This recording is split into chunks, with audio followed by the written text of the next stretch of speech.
उठिए जनाब। आज हमारे साथ आपकी मीडिया बरादरी से ही दीपक जी, सॉरी जगदीप सिंह जी, जो कि स्टेट समाचार से हैं। आज इन्होंने जो फैसला लिया है कि हम आम आदमी पार्टी का दामन थाम रहे हैं, जो आज आम आदमी पार्टी के साथ जुड़ रहे हैं, तो आम आदमी पार्टी में इनका स्वागत है। बंडे साहब आप जी बहुत बहुत धन्यवाद, बहुत बहुत आपका मफरल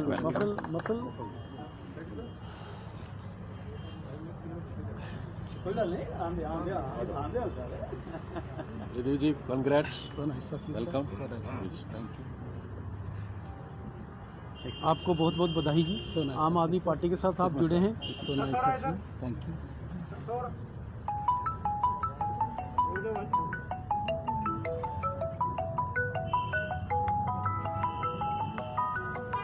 और आज ही हमारे साथ भारतीय जनता पार्टी को छोड़ के भारतीय जनता पार्टी के एससी मोर्चा के डिस्ट्रिक्ट प्रेसिडेंट सुरेश मोटन जी, वो भी हमारे साथ आज पार्टी ज्वाइन कर रहे हैं। मैं बाद में बाद में करता हूँ।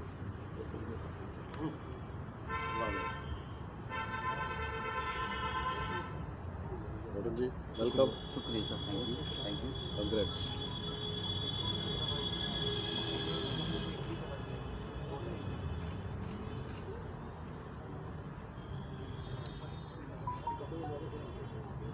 अपने विनीत जी, आप अपना काम बुके दिलवाने कुछ लोग थोड़ा रजनी को बोला बुके रजनी बुके दे आप तो दे दो पहले।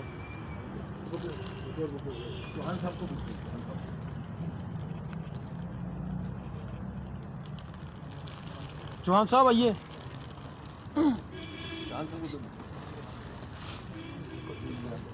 इनको आइए आइए, इधर से आइए ना सर, कोई बात नहीं, यहाँ से थोड़ी देर से। हजूर आपका स्वागत है, आपका स्वागत है। ये इनकलाब है, ये टोपी इनकलाब वाली टोपी है। Thank you. बैठिए, आओ जी, नज़दीक करो आप, थोड़ा सा आगे करो। थैंक यू जी, थैंक यू।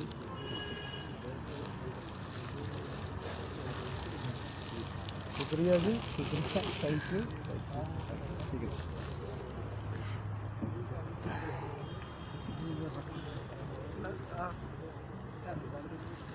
थोड़ी नज़दीक कर दो चेयर थोड़ी नज़दीक कर दो,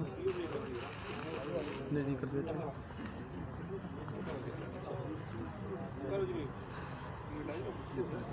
सर बहुत बहुत बधाई राजनीतिक सफर के लिए। थैंक यू, जी बहुत बहुत मुबारकें आपको। थैंक यू जी, थैंक यू। निकला नहीं, नहीं, मैं तो माइक की तरफ। ठीक है ब्रदर, बैठिए। ठीक है भाई। थैंक यू जी, थैंक यू टू एवरीबॉडी।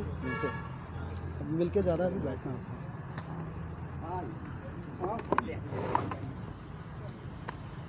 बैठिए जी, करिए शुरुआत। सबसे पहले आप सभी पत्रकार बंधुओं का आम आदमी पार्टी के इस कार्यालय में स्वागत है। जिस तरीके से आम आदमी पार्टी की विचारधारा पूरे देश के अंदर, सभी राज्यों के अंदर विचारधारा आगे बढ़ रही है, बहुत सारे लोग आम आदमी पार्टी और अरविंद केजरीवाल जी की जो नीतियां हैं, उनकी जो कार्यशैली है और जो दिल्ली का मॉडल है खास करके, उससे प्रभावित होकर बहुत सारे लोग, बहुत सारे सोशल एक्टिविस्ट, बहुत सारे ह्यूमन राइट्स एक्टिविस्ट, बहुत सारे पॉलिटिकल एक्टिविस्ट आम आदमी पार्टी के साथ जुड़ रहे हैं। उसी कड़ी में जम्मू के अंदर भी आज हमारे साथ एक महान हस्ती जो आपकी ही फैटर्निटी से हैं, आपकी ही कम्युनिटी से हैं, मीडिया बरादरी से हैं, उन्होंने मीडिया की पत्रकारिता को छोड़ के आम आदमी पार्टी और एक्टिव पॉलिटिक्स में आने का फैसला लिया है। आम आदमी पार्टी जगदीप सिंह जी का बहुत बहुत स्वागत करती है और साथ ही ये उनके एक लंबे पॉलिटिकल सफ़र की कामना करती है।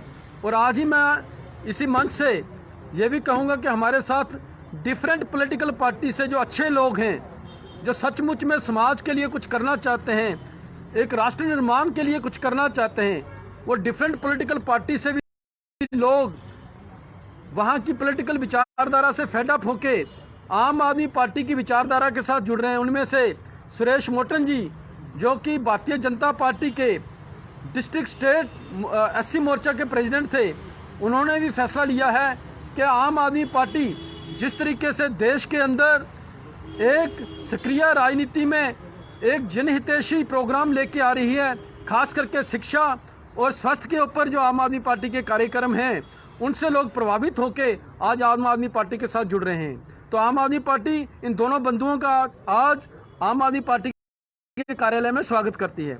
आगे का आप जो सवाल जवाब करना चाहते हैं वो जगदीप जी से आप कर सकते हैं।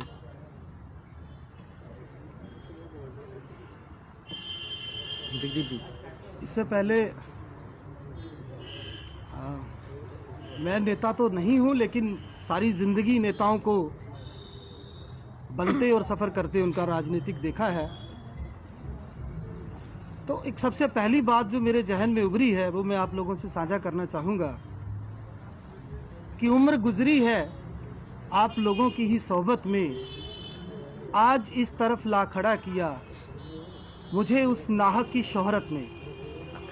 तो जिंदगी के 23 करीब साल पत्रकारिता में गुजारने के बाद आज मैं ये बड़ी शिद्दत के साथ महसूस करता हूँ कि जिन असूलों को लेकर, जिस सोच को लेकर और जिस तरह की आइडियोलॉजी को लेकर मैंने प्रयास किया था, ये एक प्रेस कॉन्फ्रेंस है इसलिए लिहाजा मुख्तसर ढंग में बताऊंगा कि 70 से ज़्यादा रेड हैंडेड रिश्वत लेते लोगों को मैंने और मेरी टीम ने पिछले 2-3 सालों में कैप्चर किया।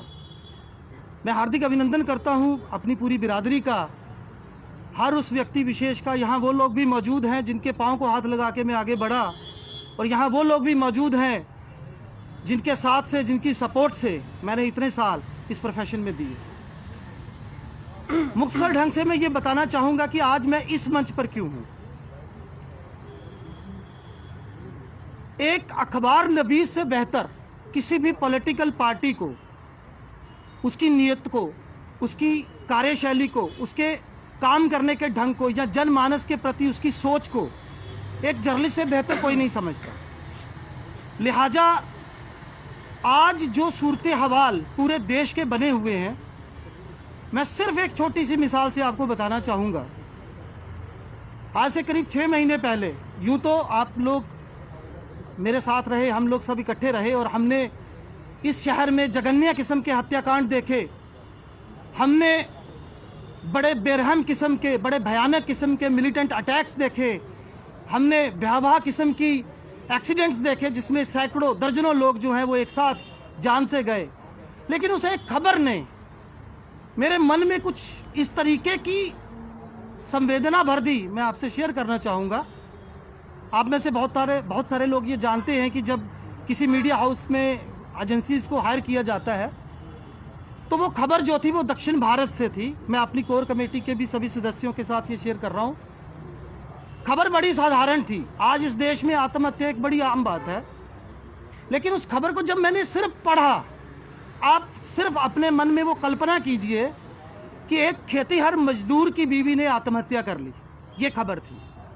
वो 5 बच्चों की माँ थी और उस खबर में जो उन्होंने डिस्क्रिप्शन दिया था वो ये था कि जब पुलिस में मौके पर पहुंची, वो गर्भवती थी,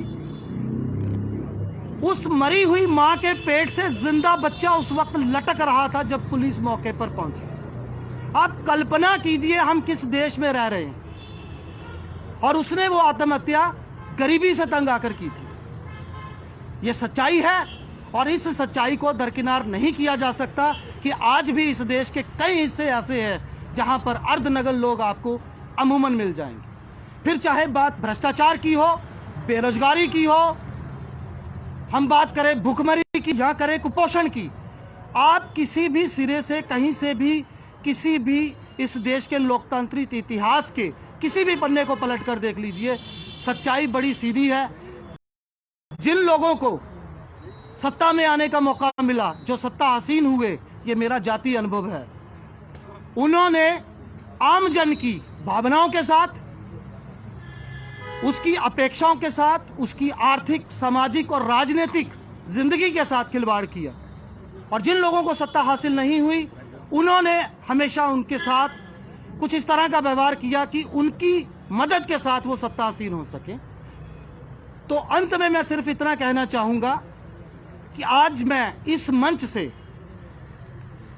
सबसे पहली बात यह कि आम आदमी पार्टी, हम अक्सर सुनते हैं कि मोदी जी एक बड़ा ब्रांड है, निस्संदेह होंगे, लेकिन अरविंद केजरीवाल इस देश का प्राण है। तो मैं उम्मीद करता हूं, जिस देश के लोकतांत्रिक ढांचे में विपक्ष बेहतरीन किस्म का ना हो, मजबूत ना हो, वो तरक्की नहीं करता। हमारी कोशिश, हमारा प्रयास सत्ता के गलियारों तक पहुंचने का नहीं रहेगा। और आज के बाद वैसे तो बहुत बेहतरीन तरीके से काम पहले ही बहुत अच्छे ढंग से हो रहा था, लेकिन अब एक प्रयास होगा आप सबकी सपोर्ट के साथ। मैं चंद शब्दों में आपको अंत में बता दूं, ये पार्टी के फैसले हैं जो आने वाले वक्त में पार्टी की आला कमान लेगी, लेकिन अगर बिजली और पानी देश की राजधानी, देश के दिल में आम आदमी के लिए करीब करीब उसकी पहुंच में है, निशुल्क है, तो जम्मू कश्मीर भी उसका अपवाद नहीं होगा, ऐसा मेरा मानना है। इसके साथ साथ जिस तरह से हम देखें आज दिल्ली के सरकारी स्कूलों की व्यवस्था को सुधारा गया, या जिस तरह से हम देखें आज घर के करीब तक मोहल्ला क्लिनिक पहुंचे, ये वो तमाम मुद्दे हैं जिस पर आम आदमी पार्टी आने वाले दिनों में डंके की चोट पर काम करेगी। लेकिन दो मुद्दे मैं आप लोगों के साथ आज प्रॉमिस करने जा रहा हूं। यहाँ पर अमन नहीं है, मेरा अजीज है, भाई है आप सबका, उसके साथ जो बीता वो हमने सबने देखा, कर प्रयास भी किया, लेकिन मुझे लगता नहीं ये उस ईश्वर की कृपा थी कि वो आज हमारे बीच है। एक जर्नलिस्ट होने के नाते मेरी जो आला कमान से बात हुई है, कोई और करे ना करे, लेकिन जम्मू कश्मीर वो पहली स्टेट होगी यहाँ पर मजीठिया कमीशन की सिफारिशें अगर आम आदमी पार्टी सत्ता में आई तो वो निश्चित तौर पर लागू होंगी, ये मेरा आपसे वादा है। और दूसरी अहम तरीन बात जिसका मैं भुक्तभोगी हूं, मैं इस मंच से बताना चाहता हूं, भारतीय जनता पार्टी ने जिस तरह से सत्ता में आने के बाद, क्योंकि इस चीज को मैंने जैसे पहले बोला बड़ा करीबी से अनुभव किया है, टोलों से बांट दिया जम्मू शहर को। आप अंदाजा लगाइए, मेरी अपनी मां सीकेडी पेशेंट है और फाइनल फेज में है। आप एक आदमी जो डायलिसिस के लिए, अगर हम देखें जम्मू शहर में एक इकलौता अस्पताल है जहां पर सलीके से इलाज होता है, और वो आम आदमी की पहुंच में है क्योंकि इंश्योरेंस से जुड़े तमाम लोग वहां जा सकते हैं।